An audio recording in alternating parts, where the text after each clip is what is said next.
Notice something that happens to you every day and that you've never examined. Your voice changes. The voice you use at work isn't the one you use at home. The one you use with your mother isn't the one you use with your friends. The one you use when someone you want to impress walks into the room shifts in less than a second without you deciding anything. Even the way you laugh changes. Now the question this whole video is chasing: which of those voices is you? And if your first reaction was to think, they're all me, I'm just flexible, hold on to that answer, because it's going to be dismantled shortly. Friedrich Nietzsche wrote a line almost no one understands on first reading, and it goes against everything you've been told about authenticity. Everything that is deep loves the mask. Pay attention to what he's saying, because it isn't what you expect. He isn't condemning masks, he's defending them. And shortly you'll understand why that defense is harder, more realistic, and more useful than any speech about being yourself. Today, 7 brutal truths about the masks you wear. And I'll warn you, the 6th turns the mirror on you in a specific way, and the 7th delivers the only way out that isn't naive. There's no lap here, there's a forge. Let's go. First brutal truth. You don't have a personality, you have a cast. Start with the mapping, because most people have never done this consciously. Make a quick mental list of the versions of you that exist. There's professional you, more restrained, different vocabulary, filtered opinions, a calm that often isn't real. There's family you, probably a younger version, because families freeze people at the age they first knew them. There's you with old friends, looser and cruder. There's you on a first date, carefully edited. There's you online, which is curation. And there's you alone, which you swear is the real one. Each of those versions has its own voice, its own posture, its own sense of humor, and even slightly different values. One of them swears, another doesn't. One admits weakness, another never. That isn't an illness, it's how the human mind works in society. Nobody manages to be exactly the same thing in front of their boss, their grandmother, and a stranger at a bar. But notice the uncomfortable consequence. If 6 versions of you exist, the question, who am I really, has no obvious answer. You can't simply point at one and say, this is the true one, without first explaining why the other 5 aren't. The first truth, then, you don't have a personality that occasionally disguises itself. You have a repertoire, and you switch plays depending on the stage. And what most people call myself is just the mask they wear most often. Second brutal truth. The mask isn't a lie, it's protection. And Nietzsche defends it. Here is the point that separates this video from all the shallow talk about authenticity you've already heard. Current culture repeats one idea: be yourself, show yourself completely, radical authenticity, vulnerability in everything. Nietzsche would strongly disagree, and he'd be right. Think about what a deep thing actually is. A real pain, an ambition that's still fragile, an idea you're still forming, an old wound. All of them have something in common. They don't survive indiscriminate exposure. If you tell your most serious ambition to 10 random people, you'll get back 10 opinions formed in 3 seconds, and most will discourage you. If you show your deepest pain to someone without the depth to receive it, it'll be met with awkwardness or cliché. If you expose an idea that isn't finished, it dies in the cradle, killed by criticism it wasn't yet built to withstand. That's why Nietzsche says, the deep loves the mask. Not out of cowardice, out of preservation. The mask is what allows a delicate thing to keep existing while it isn't ready for the world. And there's an important inversion here, almost an insult. The person who opens up entirely to anyone, who tells everything to everyone, who holds nothing back, usually isn't the bravest. Often they're simply the one who has nothing that deep to protect. Whoever has little inside can show all of it without risk. The second truth, then. Wearing a mask isn't being fake.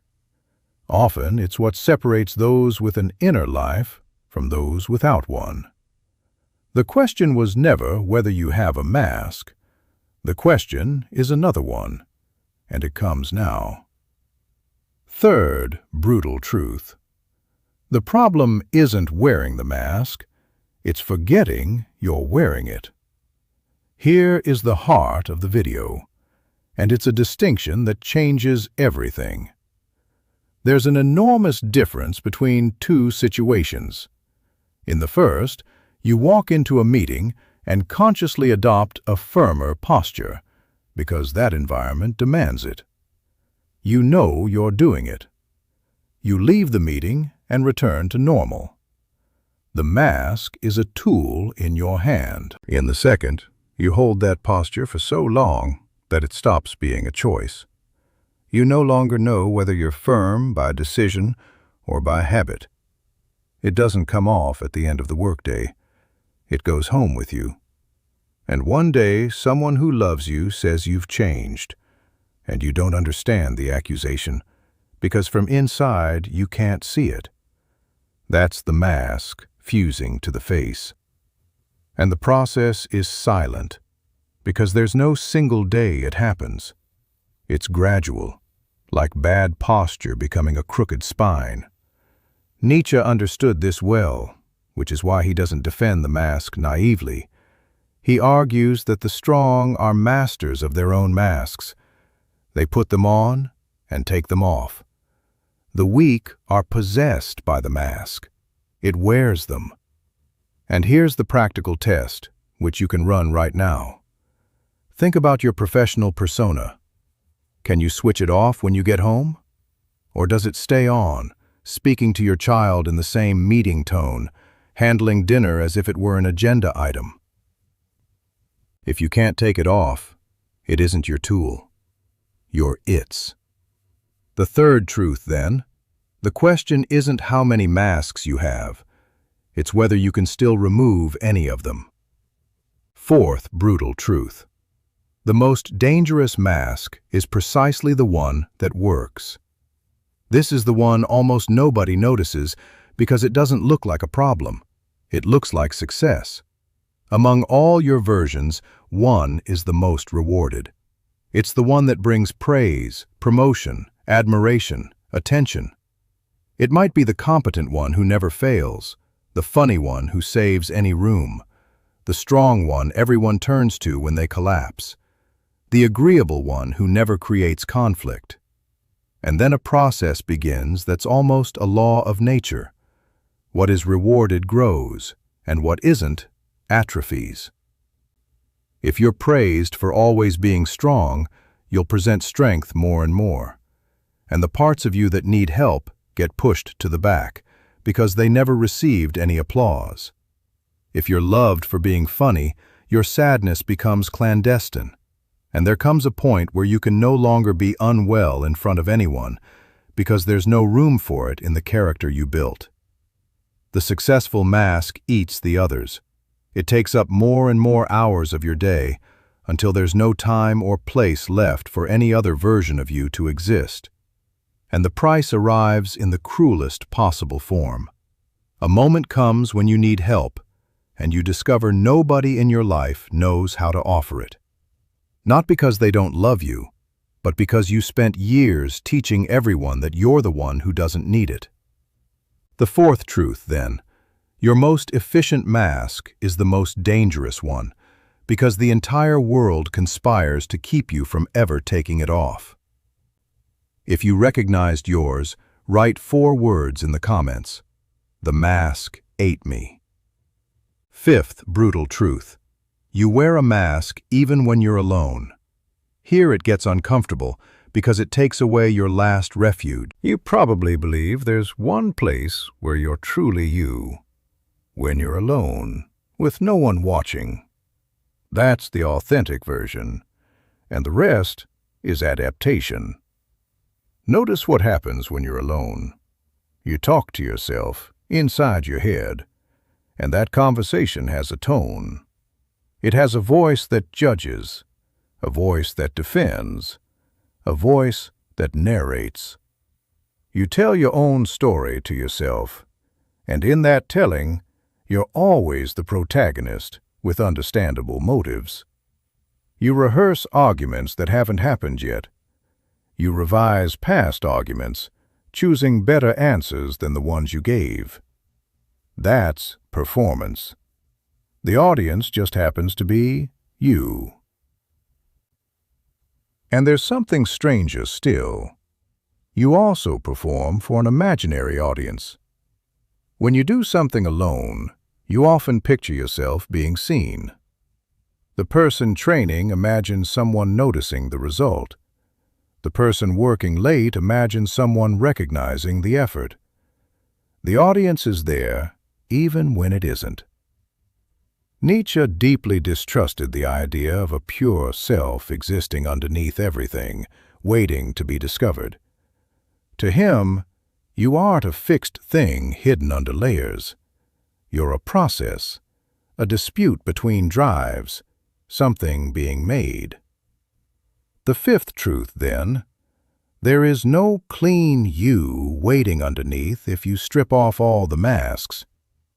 Beneath the mask, there is no original face. There's another mask, and deeper down, something in motion, which is what you're becoming. Sixth brutal truth. And now I turn the mirror. Your authenticity is also a mask. If you got this far thinking, good thing I'm an authentic person, stop. Because that's the best constructed mask of them all. Notice how the authenticity persona works. There's a type of person who insists on saying they speak their mind, that they don't sugarcoat, that they're transparent, that they hate pretense, that they're the same everywhere. And that person is sincerely convinced of it, except that the person who says everything they think is a character with its own rules. They have to maintain the reputation for bluntness, which means they're obliged to say harsh things even when silence would be better. They have to behave like someone without a filter, which is, ironically, a performance with a rigid script. They can't be gentle without betraying the character. And there's a modern variant, even more elaborate, vulnerability as a brand. The person who exposes their own flaws publicly, but always the right flaws, edited, the ones that generate identification and never the ones that would cause revulsion. It's a mask made of the apparent absence of a mask, and it's the most effective of all because no one suspects it. Nietzsche saw this with cruel clarity. He was especially suspicious of anyone who makes a show of their own honesty, because the more someone needs to announce a virtue, the more likely it's being used as an instrument. The sixth truth, then, saying, "I don't wear masks," is the most masked statement there is. And if you felt offended in the last 30 seconds, that reaction is the most useful information you've received in this video. Seventh brutal truth. And now everything turns over. After 6 truths, The easy conclusion would be despair. So there's no self. It's all theater. Nothing is real. That's wrong, and Nietzsche's answer is the most important thing in this video. He doesn't tell you to take the masks off. He tells you to change your position in relation to them. The right question was never, which of my versions is the true one? The question is, who is choosing which one to wear? Because there are two completely different ways of living with masks. In the first, they choose for you. You decide nothing. Each environment automatically triggers a version of you, and you just watch. You walk into a room and become someone else without consenting. That's being possessed. In the second, you choose. You look at the context and decide which part of yourself you'll present there, knowing exactly what you're doing and why. And above all, you know how to come back. That's being master. The difference isn't in the number of masks, it's in whose hand is on them.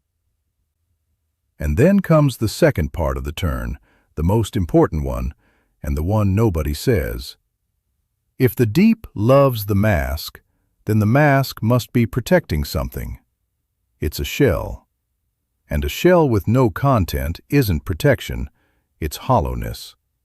So the final question Nietzsche forces you to ask is this: what exists in you that would be worth protecting? If you have an answer, good, and the mask is doing its job, guarding something while it grows. You don't owe that to anyone, and you don't need to expose yourself completely to prove courage. But if you look inside and find nothing there, if the masks are protecting emptiness, then your problem was never the mask. It was the absence of anything underneath. And that isn't solved by removing the mask. It's solved by building something inside that deserves to be hidden. The seventh truth, then: don't try to be authentic. Try to be the owner. Consciously choose which version you use in each place. Keep one or two people in your life in front of whom you can take everything off, and spend the rest of your time building something inside that justifies the mask's existence. And now I need to tell you about Nietzsche himself, because this is where the idea becomes unsettling. The man who wrote with the violence you know, who described himself as dynamite, who said he philosophized with a hammer, that man, in real life, was the opposite. Those who knew him describe a shy person, softly spoken, extremely polite, almost ceremonious. A woman who lived alongside him in a guest house in the Alps said he was the most courteous man she had ever met. He apologized for being a bother. He was careful not to make noise. He was kind to strangers. Now hold that image for a second. The author of the fiercest pages in philosophy was at the dinner table, a sick and delicate man asking permission to retire early. Which of the two was the mask? The honest answer is that the question is wrong. And that's exactly why it illustrates everything this video has said. Both were him. The hammer existed on the page because that's where it could exist. The courtesy existed in the dining room because that's where it could exist. And it's worth knowing the conditions he wrote in. He had already left the university because of his health while still young. He lived in cheap rented rooms across Europe, alone, nearly blind, with pains that kept him in bed for weeks.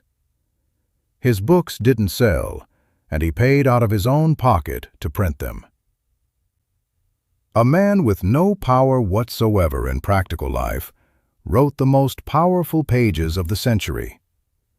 That isn't hypocrisy. It's exactly what he described. The deep loves the mask, And sometimes the mask is the only thing capable of carrying what real life can't hold. He didn't win. He collapsed in Turin in 1889 and spent his last 11 years without writing a lucid line. But what he built inside and protected outlived him by 140 years. Let's hold all 7 before the fire dies down. The first, you don't have a personality, you have a cast. What you call myself is the mask you wear most often. The second, the mask isn't a lie, it's protection. Whoever shows themselves entirely to anyone often has the least to protect. The third, the problem isn't wearing it, it's forgetting you are. The strong are masters of their masks, the weak are worn by them. The fourth, the most dangerous mask is the one that works. It's rewarded, it grows, and it eats all your other versions. The fifth, you wear a mask even alone. Beneath it, there's no original face. There's another mask, and deeper down, something in motion. The sixth, your authenticity is also a character. Whoever most announces they wear no mask has the best built one. And the seventh, don't try to be authentic. Try to be the owner and build something inside that justifies the mask's existence. So this week, one task. It has 3 parts and it's harder than it sounds. First part, for 3 days, pay attention to the exact instant your voice changes. Don't judge, just observe. You'll start noticing the precise moment a version of you steps on stage. That noticing alone already pulls you out of the mask's possession and hands you back some command. Second part, identify your dominant mask, the one the world rewards most, and answer, what does it not let me show? Every strong character forbids something. Find out what's forbidden in yours. And third part, the one that truly matters. Choose one person, just one, in front of whom you'll show exactly what the mask forbids. It doesn't need to be a huge outpouring. One sentence is enough. If your mask is the strong one, tell someone you're tired. If it's the funny one, say you're not okay. If it's the competent one, admit you don't know. Because a mask that never comes off isn't protection, it's a prison.